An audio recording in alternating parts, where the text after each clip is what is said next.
Assalamualaikum warahmatullahi wabarakatuh. Perkenalkan, nama saya Sureni. Saya dari kelas 10 MIPA 9. Baiklah, saya di sini akan menjelaskan tentang laporan hasil teks observasi tanaman padi. Padi merupakan jenis tanaman yang mempunyai peran penting sebagai tanaman pangan dunia. Padi sebagai penghasil besar ini tergolong dalam jenis tanaman rumput-rumputan. Semakin meningkatnya permintaan beras membuat begitu penting peranan budidaya padi, terutama di Indonesia. Indonesia termasuk negara terbesar yang paling membutuhkan padi atau beras, yaitu makanan pokok terbesar di Indonesia. Salah satu tantangan yang muncul dalam budidaya padi adalah menurunnya produktivitas bahan yang disebabkan adalah penerapan cara budidaya yang tidak memperhatikan keadaan faktor lingkungan dan tidak bersifat berkelanjutan.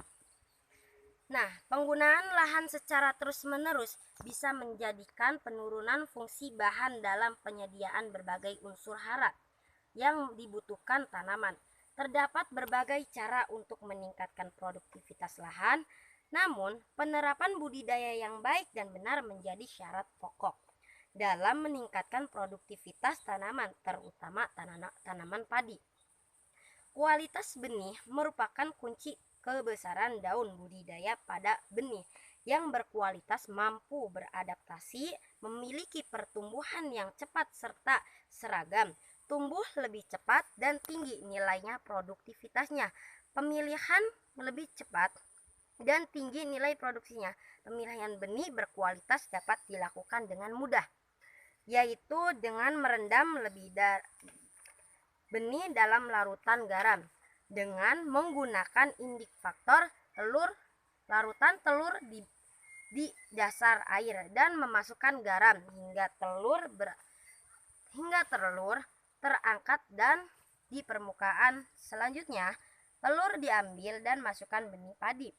Benih yang mengambang harus dibuang.